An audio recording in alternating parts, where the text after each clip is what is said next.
Hi everyone, it's Aya James. With all my Sorcerer knowledge in pre-season and Season 1, I made a Minmax Sorcerer 1 to 50 leveling build, optimized for Season 2. I leveled up smoothly from level 1 to 37 in 2 hours, including the completion of the enchantment quest, without any seasonal power. Let's not waste time and get started on the skill tree progression. We start with Arclash and the Flickering Arclash passive to get 18% movement speed. Then 5 ranks to Chain Lightning as it is the main damage source of our leveling build. Let's pick the Greater Chain Lightning passive for direct bonus damage, as our crit chance is pretty low at the moment. Then let's unlock 4 skills: Teleport, Frost Nova, Hydra, and Ice Armor. The unlocking order doesn't matter that much. We then add Hydra passive first for more damage, and I recommend to take the Summon Hydra as it is buffed in Season 2, followed by picking the Shimmering Frost Nova passive. It enables us to recover more than half of our mana with a single Frost Nova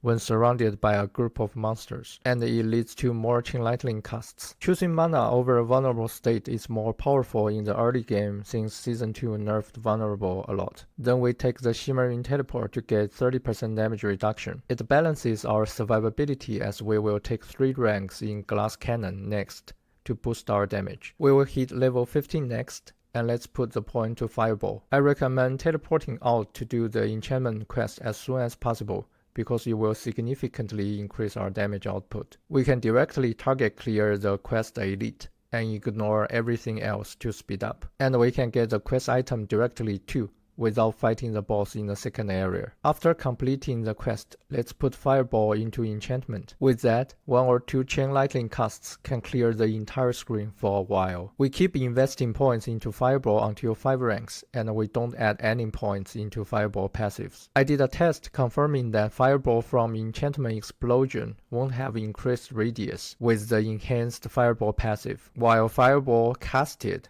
does have the increased range. Next, we unlock the ultimate section, but we don't use the unstable currents yet, as its cooldown is too high at the moment. Instead, we add 3 points to coursing currents to improve our crit chance, and 2 points to electrocution to get damage reduction. Now the fun part comes. We will overhaul the whole skill tree to be crit chance and crackling energy driven, as we can unlock the key passive next, the overflowing energy. Before choosing it, let's change our basic skill from Arclash to Spark to get 8% crit chance bonus. Then we have OK crit chance from the passive and the crossing current, that we change Chain Lightning passive to Destructive Chain Lightning to get lots of crackling energy. This is what it looks like when we cast the ultimate. Let's remove all Glass Cannon points and Ice Armor. Also, we add 1 point to Elemental Attunement to get extra teleport, and put points into Lightning Spear and use the invoked Lightning Spear to stun monsters because of crit hit. I did test getting the other passive for more damage, but my survivability is not ideal that I moved back. Then we remove all Hydra points and get Invigorating Conduit, that each crackling energy recover 12 mana. Next, remove 2 electrocution and get the lightning ultimate, unstable currents. And finally, remove 1 coursing current and get the key passive, overflowing energy. Now we have decent cooldown reductions for teleport,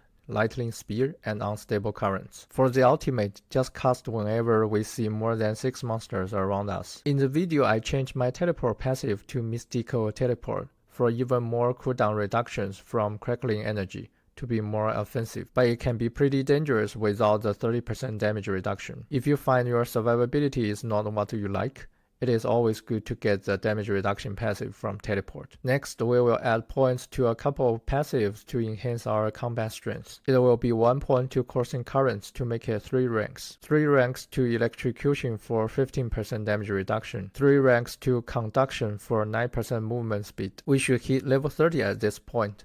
Let's use Chain Lightning as a second enchantment to further boost our damage and crackling energies on the ground. And 3 ranks to protection to get 30% maximum life as barrier after we cast a cooldown skill. 3 ranks to mana shield for another 21% damage reduction. 3 ranks to elemental dominance for another 9% damage boost for Chain Lightning. 3 ranks to potent warding as resistance are essential in Season 2, and this passive will make us a lot tankier. For example, if we have 50% fire resistance, The 9% all resistance is an extra 18% damage reduction. Finally, 3 ranks 2 convulsions to stun enemies from all lightning skills. If you are looking for more damage, you can also use glass cannon instead. Awesome, you made it!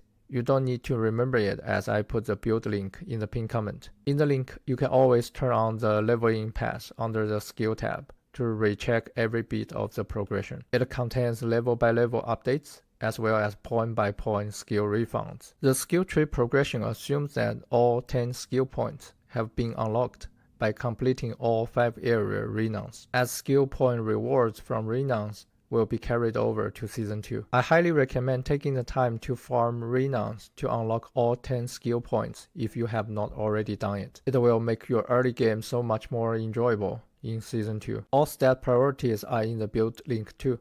The key is to always increase our crit chance. Aspect wise, I recommend to get recharging aspect on one ring and disobedience on pants. Although armor only reduces physical damage in Season 2, physical damage is still the main source of monster attacks in general. Having the disobedience allows us to survive medium ranged attacks from monsters a lot more. Aspect of the unbroken tether is great for this Chain Lightning build. It is codex imprintable in Season 1, and I hope it is too in Season 2 that we can put it at the amulet. And I recommend to get Sapphire on weapons as we have very good stun sources in the build. I had a lot of fun leveling up my Sorcerer through this optimized progression build. With the Season 2 vampire powers, I bet it's gonna be even easier to screen wipe everything. I farmed the Domhene tunnel repetitively in the video, which is the best strategy right now to level up all classes. Check the pinned comment for details on the optimized strategy. If you like the video, please consider sharing and subscribing for more Minmax Sorcerer builds in Season 2.